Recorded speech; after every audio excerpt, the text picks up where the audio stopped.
एक दिन एक संत प्रातःकाल भ्रमण के हेतु से किसी समुद्र के तट पर पहुंचते हैं। संत का ध्यान वहां पर एक पुरुष पर गया। वह पुरुष एक स्त्री की गोद में सर रखकर सो रहा था। उस पुरुष के पास में एक शराब की खाली बोतल भी पड़ी हुई थी।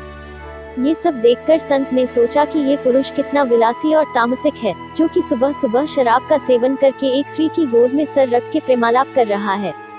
कुछ देर के बाद उस समुद्र से किसी मनुष्य की चिल्लाने की आवाज आने लगी। वो मनुष्य समुद्र में डूब रहा था, इसलिए वो बचाओ बचाओ ऐसे चिल्ला रहा था। उस संत ने ये सब देखा, फिर भी वो कुछ नहीं कर पाया क्योंकि उसे तैरना नहीं आता था। संत बिना कुछ बोले वहीं के वहीं खड़ा रहा और ये सब देखता रहा। जो पुरुष एक स्त्री की गोद में अपना सर रख के सो रहा था, वो खड़ा हुआ और उस डूबने वाले मनुष्य को बचाने के लिए पानी में कूद पड़ा।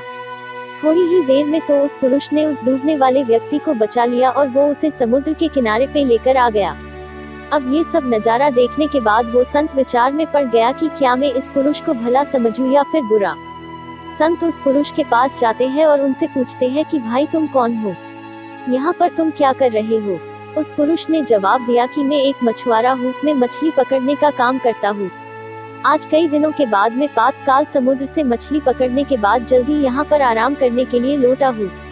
मेरी माँ मुझे लेने के लिए आई है और उसको कोई दूसरा बर्तन न मिलने के कारण वह इस मदिरा की बोतल में पानी भरकर मेरे लिए आई है।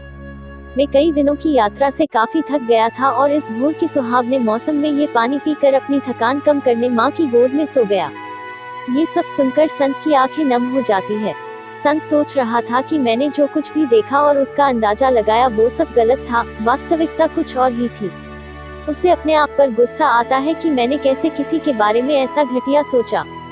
इसीलिए हमें किसी भी निर्णय लेने से पहले उसके बारे में 100 बार सोचना चाहिए और अच्छे से सोच समझकर ही फैसला लेना चाहिए, क्योंकि कभी कभी हम फालतू के भ्रम में होते हैं और ऐसे भ्रम में आकर हम गलत फैसला ही कर लेते हैं।